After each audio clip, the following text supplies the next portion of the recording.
বিসমিল্লাহির রহমানির রহিম।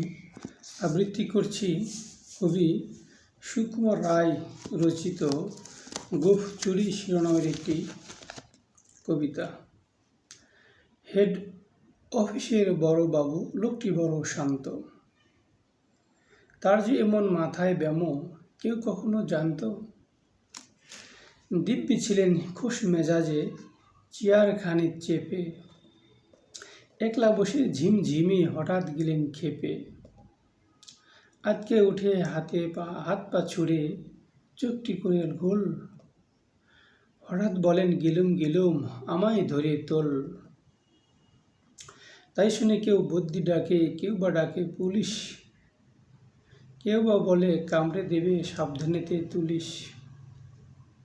ব্যস্ত সবাই এদিক ওদিক করছে ঘোরাঘুরি, বাবু হাঁকেন ওরে আমার গোঁফ গিয়েছে চুরি।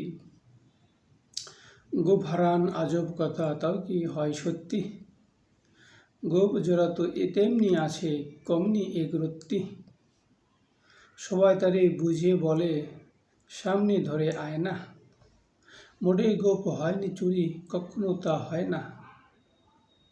রেগে আগুন তেলে বেগুন তেলে বলেন তিনি, কারো কথার ধার ধারিনে সব বেটাকে চিনি।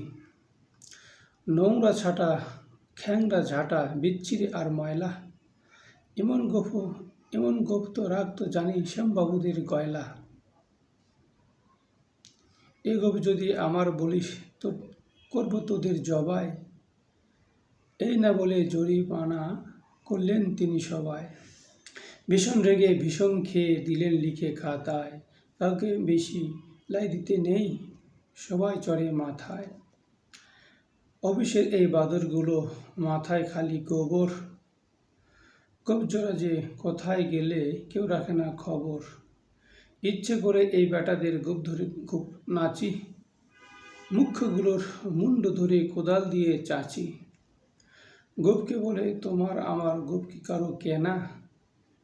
গোঁফের আমি গোঁফের তুমি, তাই দিয়ে যায় চেনা। ধন্যবাদ।